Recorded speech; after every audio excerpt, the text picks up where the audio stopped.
안녕하세요. 드라마의 찐심인 남자 리뷰어제입니다. 김태희, 임지연 주연의 다크 스릴러 마당이 있는 집. 어두운 분위기만큼이나 많은 비밀이 숨어있는 2회였는데요. 어제 1회 문주라는 마당에서 나는 악취를 견디다 못해 마당을 파헤쳤습니다. 아니, 악취 때문에 파헤쳤다기보단 집안의 누구도 자신을 믿어주지 않는 소외감에 삽을 들었다는 게 맞는 것 같죠. 동네 사람 모두 자신과 같은 냄새를 맡는데 유독 한 집에 사는 두 사람만이 쥬란을 정신 이상으로 몰아가니 어찌 보면 스스로 자신이 멀쩡하다는 걸 증명하고 싶었던 것 같습니다. 그리고 쥬란은 결국 그렇게 파헤친 땅속에서 가느다란 손가락 2개를 발견했죠. 그런데 여기서 진짜 무서웠던 게 남편 재호였습니다. 누가 봐도 손가락이었던 증거를 발견했는데도 끝까지 쥬란을 과대망상 환자로 몰아가죠. 어디서 되도 않는 면장갑을 구해와서 그게 쥬란이 봤던 손가락이라 우기는 재호. 네가 본 건 손가락이 아닌 장갑이었고 네가 맡은 냄새는 죽은 언니를 발견했을 때 맡았던 냄새다. 언니의 기일이 다가오니 네가 예민해진 거고 망상이 심해진 것이다.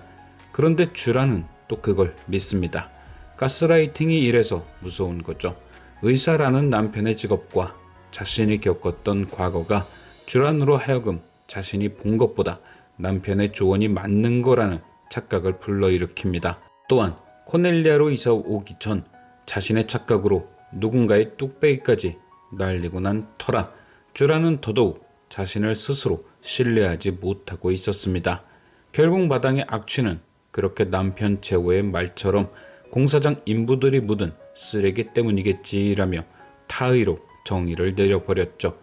그리고 남편 재호가 내려준 차를 마신 후 잠자리에 듭니다. 그런데 이렇게 끝날 줄 알았던 마당의 악취는 다시금 스멀스멀 쥬란의 코를 간지럽힙니다. 바로 그 냄새를 다시 맡은 것이 아니라 그 냄새가 가짜였다는 재호의 말이 거짓이라는 증거가 무더기로 쏟아져 버린 거죠. 난 내가 미쳤다 생각했고 의지가 약하기 때문에 트라우마를 이겨내지 못한 거라 생각했는데 실은 내가 맞고 재호가 틀렸다는 증거가 계속 나오는 겁니다. 이때부터 쥬란은 다시금 정신을 다잡습니다. 자존심이 상했을 수 있죠. 사실은 굉장히 멀쩡한 나를 남편인 재호가 걱정해주는 척 바보를 만들고 있었으니까요.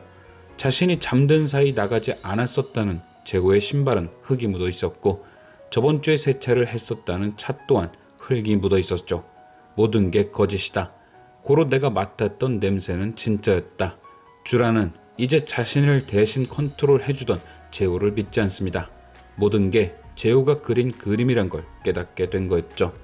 그럼 과연 모두가 맡은 냄새를 두 사람만 맡지 못했던 마당의 악취는 무엇이었을까? 저는 오늘 2회에서 그 정체도 공개가 되었다 생각합니다. 바로 윤범이 가지고 있던 핑크색 핸드폰의 주인, 나쁜 아이돌과 몰려다니며 나쁜 행동을 했던 엄마라고 불리던 그 아이가 악취의 원인이었던 거죠. 엄청나게 쌓여있던 메시지와 부재중 전화, 그리고 함께 활동하던 남자아이로부터 잠수 탔냐는 전화를 받은 것으로 엄마라는 아이가 사라졌다는 건 확인이 됩니다. 그리고 그 엄마라는 아이의 핸드폰 장식품이 쥬란의 집에 떨어져 있던 장면이 1회에 등장했으니 어느 시점에 쥬란의 집에 그 아이가 다녀갔다는 것도 확인이 됩니다. 그렇다면 그 아이는 쥬란의 집에서 뭘 했던 걸까? 현재로선 뭘 했는지는 알 수 없지만 어떻게 된 건지는 알 수 있는데요. 바로 1회에 등장했던 핸드폰 장식품이 발견된 위치가 그날 있었던 일을 설명해 줍니다. 아이의 핸드폰 장식품이 발견된 건 계단 및 자갈 속, 그리고 1회부터 계속 등장했던 삐그덕대던 계단 하나, 2가지 떡밥만 보더라도 답이 딱 나오죠. 아이는 2층에서 1층으로 굴러 떨어졌다. 혹은 계단에서 실랑이가 있었다. 떨어져서 혹은 싸우면서 계단이 부서졌고 그때 핸드폰에서 장식품이 떨어져 자갈 위에 떨어졌다. 즉 엄마라는 아이는 쥬란의 집에서 죽게 된 것이고 냄새가 나지 않는다고 빡빡 우기던 두 사람, 재호와 승재에 의해 마당에 묻히게 된 것. 그런데 깊게 묻지 않아서인가 예상치 못하게 악취가 나기 시작했고 쥬란이 땅을 파헤쳐버리며 드러나선 안 될 것이 드러나게 되었다. 결국 재호는 오밤중에 집을 비웠으면서 비우지 않았다고 거짓말을 한 날, 그러니까 주란에게 차를 내주고 잠을 재워버린 그날, 잽싸게 땅을 파서 엄마라는 아이를 옮겼다.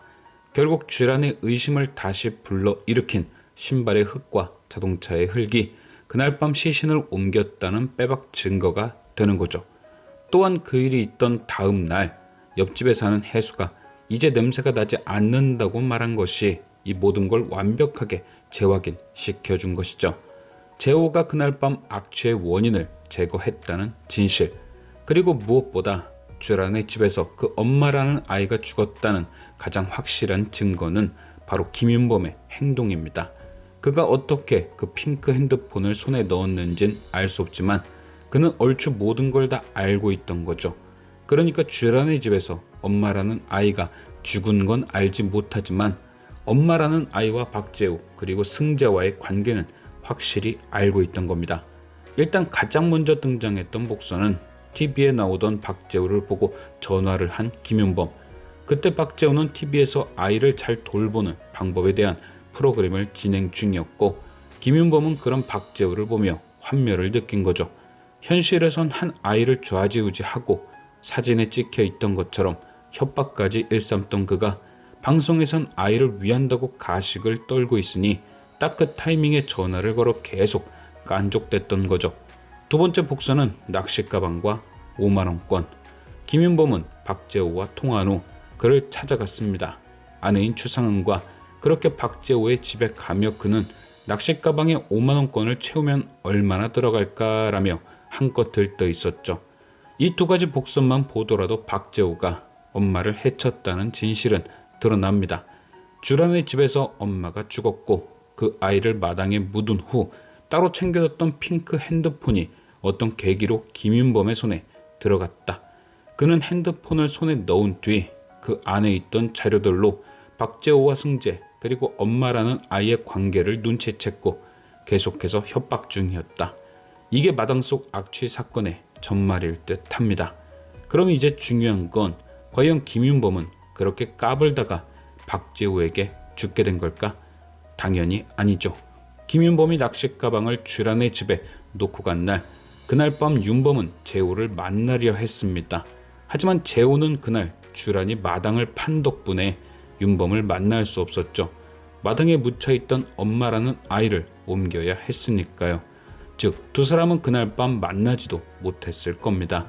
드라마는 김윤범을 박재호가 없앴다고 믿어 라며 함정을 파놓았지만 그렇기엔 이미 박재호가 그날 너무 바쁠 수밖에 없는 이유 또한 떡밥을 너무 흘렸죠. 그래서 전 김윤범은 박재호가 아닌 추상은이 죽였다고 생각합니다. 왜냐? 김윤범이 그날 그 낚시터에 간다는 건 박재호와 추상은만 알 수 있는데 박재호는 엄청 바빴으니 추상은만 용의선상에 남게 되죠. 과연 이렇게 해석된 모든 상황들이 제 예상과 얼추 맞아떨어질지 지금까지 시청해주신 여러분께 감사드리며 리뷰어자는 또 다른 리뷰로 돌아오겠습니다.